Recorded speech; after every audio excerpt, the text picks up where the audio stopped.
বোনেরা, আমার মায়েরা, খবরদার, আপনার স্বামীর ভেতরে আপনার জান্নাত, আপনার স্বামীর ভেতরে আপনার জাহান্নাম। আপনার স্বামীর মনকে খুশি রাখতে পারলে জান্নাতের দরজাগুলো আপনার জন্য খুলে দিবে কে? আপনার সাজুগুজু, আপনার সৌন্দর্য, আপনার বিউটি সব আল্লাহ তাআলা আপনার স্বামীর জন্য করতে বলেছে। চিল্লায় বলেন ঠিক কিনা? অনেক স্ত্রীরা আছে ড্রাইভারের সাথে কথা বলার সময় মিষ্টি হাসি দিয়ে কথা বলে। বাজারে শপিং করতে গেলে আসসালামু আলাইকুম ভাই, কেমন আছেন? কি সুন্দর আসসালামু আলাইকুম। স্বামীর সামনে আসলে আর এই মিষ্টি কথাটা নাই, আসলে নাই। বাইরে তোমার চিকন গলায় কিসের আসসালামু আলাইকুম?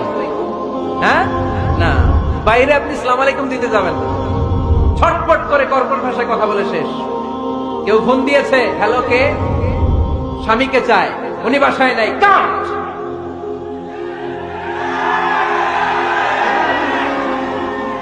কারে চান? আপনার হাজবেন্ডের নাই, কাট, শেষ করে দিবেন।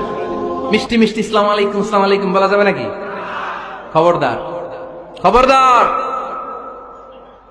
বাজার করতে গেলে কি মিষ্টি হাসি, দোকানে গেলে কি মিষ্টি আলাপ, ড্রাইভারের সাথে কি সুন্দর কথা, সিএনজি ওয়ালার সাথে কি সুন্দর আলাপ, আর ঘরে আসলে এই চেহারাটারে এরকম করে রাখে, আছে না নাই?